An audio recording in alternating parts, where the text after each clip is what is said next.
விஜயை வந்து கைது பண்ணீங்களான்னு முதல்வர்கிட்ட கேட்கும்போது விசாரணை அறிக்கை அடிப்படையில் எது வேணாலும் பண்ணுவோங்கிறாங்க. என்ன சார் நடக்க வாய்ப்பு இருக்குது? விசாரணை அறிக்கை வந்து ஏதோ உடனே வரிச்சு இந்தாங்கன்னு கொடுக்கலாம் மாட்டாங்க. கொஞ்சம் டைம் எடுக்கும். போலீஸ் இன்வெஸ்டிகேஷன் தனியாக போகும். வழக்கு போட்டிருக்காங்க 4 பிரிவுகளுக்கு கீழே.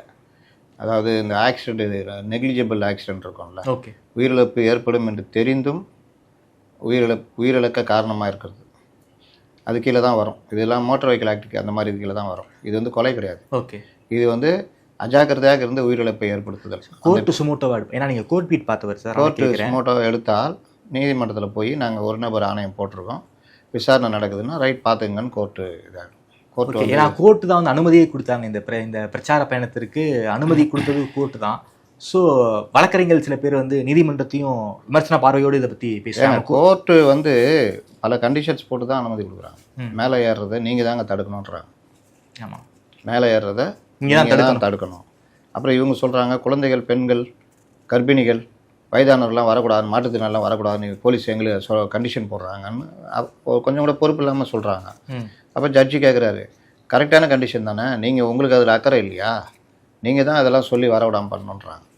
அப்போ இவர்கள் பார்வை என்னன்றது எனக்கு கிடைச்ச தகவல் 4 மணிக்கு நேற்று புஷி ஆனந்திடம் மாவட்ட டிஎஸ்பியா எஸ்பியா தெரில ஒரு காவல் அதிகாரி, சார் இதை ஸ்கிப் பண்ணுங்க, கூட்டம் அதிகமாக இருக்குது, கரூருக்கு நீங்கள் வரவேணான்னு கேட்டிருக்காங்க, வரவேணா ஸ்கிப் பண்ணுங்கன்னு புஷியும் சொல்லியிருக்காரு, ஃபோன் பண்ணி சொல்லியிருக்காரு போல். விஜய் கூட இருந்தவர்களும் மற்றவர்களும் அதை கேட்கல. ஏன்னா அவங்க நினச்சிட்டாங்க சும்மா பெரம்பூரில் மன்னிப்பு கேட்குறோம், இப்போ ஒவ்வொரு கூட்டம் ஸ்கிப் பண்ணி மன்னிப்பு கேட்க முடியுமா அப்படின்ற மாதிரி போனதாக தகவல். அப்போ அவர்களுக்கு அங்கே எவ்வளோ இருக்குன்னு தெரியாது, காவல் அதிகாரிகளுக்கு தெரியும் பிரச்சனை, ஹேண்டில் பண்ணியிருப்பாங்க.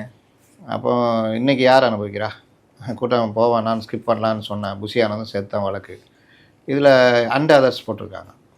மாவட்ட செயலாளர் மீது நிச்சயம் வழக்கு. மாவட்ட செயலாளர் வழக்குங்க நிர்மல்குமார், அவர் மேலே ஏன் போட்டாங்கன்னு தெரில. எனக்கு கேட்டால் ப்ரொபகண்டா செக்ரட்டரி ஆதவர் தான் போடணும். ஆதவர்னா உள்ளுக்குள்ளே இருந்திருக்காரு, வாகனத்தில் இருந்திருக்காரு. இல்லை, அவர் ப்ரொபகண்டா செக்ரட்டரி, தேர்தல் பிரச்சார கூட்டம் அவர் தானே பொறுப்பு. அப்புறம் வந்து விஜய், புஷி ஆனந்த், இதில் புஷி ஆனந்த், நிர்மல்குமார் மாவட்ட செயலாளர், அண்டு அதர்ஸ்னு போட்டிருக்காங்க. அதில் யாரை வேணால் சேர்க்கலாம். ஓகே, யாரை வேணால் சேர்க்கலாம். அதனால் இந்த இது வந்து கொஞ்சம், அப்புறம் பொது சொத்துக்களை சேதப்படுத்துதல், இந்த மாதிரி விவகாரங்களில் கோர்ட்டுன்னு போனால் கூட ஏற்கனவே 2-3 இடங்களில் இதே சம்பவத்தை இவங்க பண்ணினது எல்லா விஷயத்தையும் எடுத்து காமிப்பாங்க.